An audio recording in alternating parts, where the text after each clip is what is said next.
Hari Jumat kemarin bisa jadi hari Jumat pembuktian bagi artis Tyas Mirasih. Iya, jarak 1 minggu setelah mangkir dari panggilan Komisi Perlindungan Anak Indonesia (KPAI) karena dituding menculik Amandine, cucu seorang nenek bernama Marika, kemarin akhirnya Tyas memenuhi janjinya menemui pihak KPAI lengkap dengan pemandangan mengejutkan.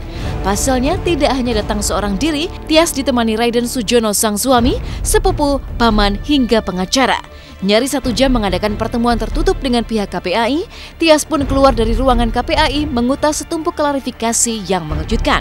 Bahwa jauh dari tudingan Marika, Amandine tidak berada di bawah pengasuhan Tyas, melainkan Steffi sang paman.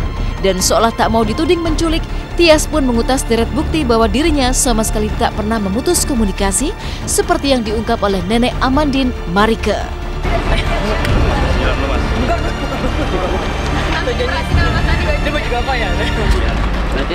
Ananda selama ini tidak ada di Mbak Tyas, selama ini diasuh oleh kerabatnya yang lain, tantenya juga Mbak Amanda. Hasil hari ini memberikan gambaran bagaimana kondisi Ananda yang saat ini sudah bersekolah.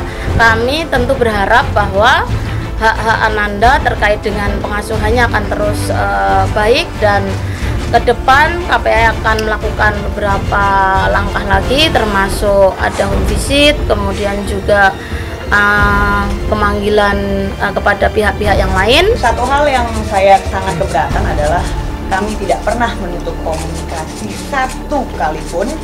Saya tidak pernah, karena apa? Ibu Marika pun tidak pernah menghubungi saya, terutama ataupun keluarga besar saya tuh nggak pernah sekalipun. Jadi kalau dibilang menutup komunikasi, apanya mau ditutup sih gitu loh. Kalau emang kalian mau datang atau mau ngomong kan kita nggak masalah. Bisa dilihat saya masih berteman dengan Ibu Ita Salim di Instagram. Saya tidak memblok WhatsApp-nya saudara Regi siapapun. Jadi kalau dibilang menutup komunikasi tuh kayaknya salah banget lah. Dan Regi tahu kok rumah saya di mana. Kalau emang ini datang lah ke rumah gitu loh, nggak usah. Dan ada beberapa media mana-mana yang melebar kemana-mana gitu jadinya.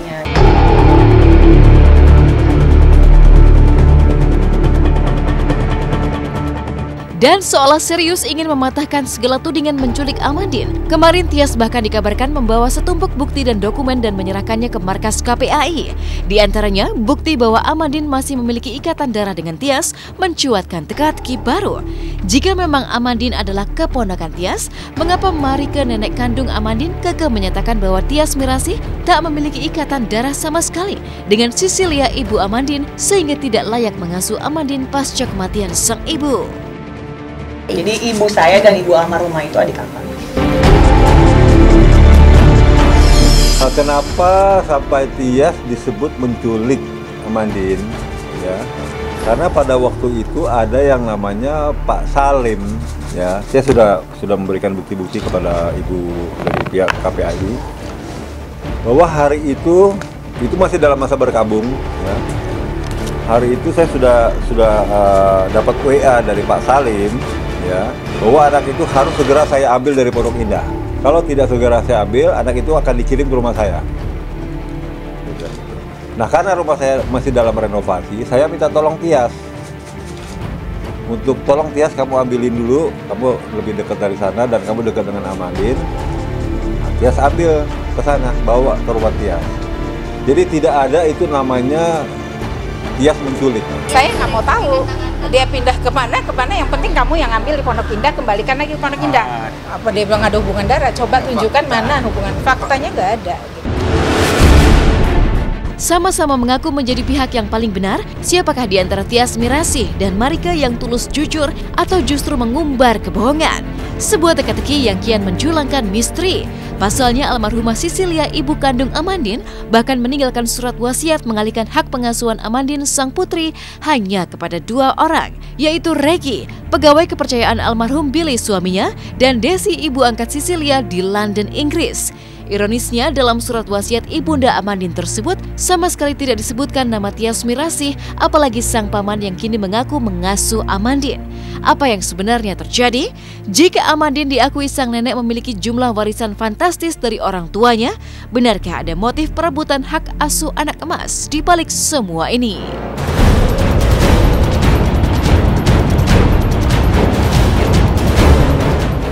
Itu surat wasiat ada, saya juga baru tahu setelah 40 hari. setelah diajukan ke pengadilan agama untuk jadi hak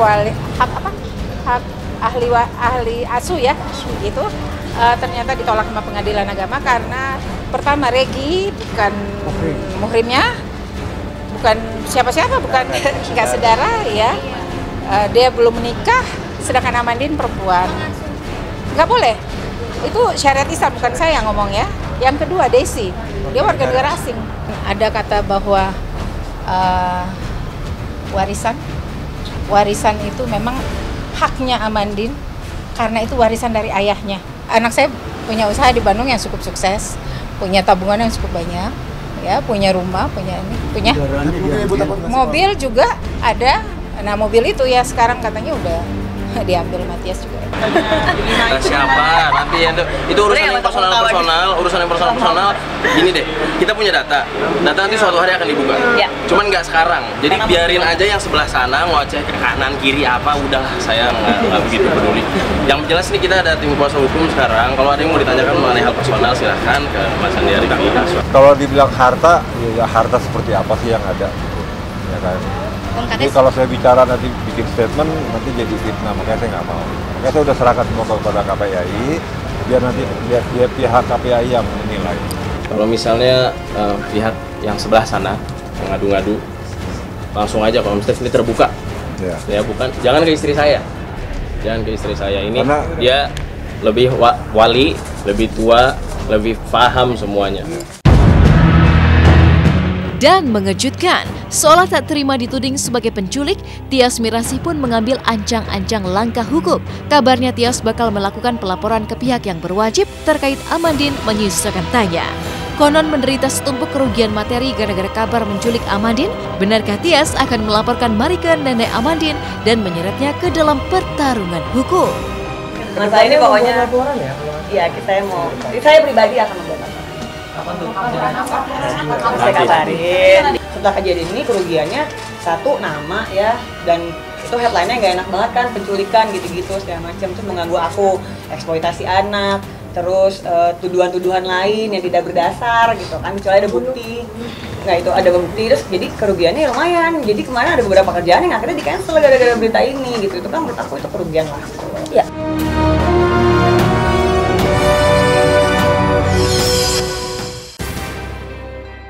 Dari kehadiran Tyas Mirasih di KPAI, inilah kebahagiaan Vicky Prasetyo dan Angel Elga di tengah kontroversi dan laporan polisi yang sempat menghampiri keduanya. Benarkah Angel Elga yang sempat merasakan tanda-tanda kehamilan akan memeriksakan kondisinya ke dokter minggu ini? Benarkah Vicky dan Angel sudah menerima panggilan polisi terkait sejumlah laporan yang dialamatkan pada mereka?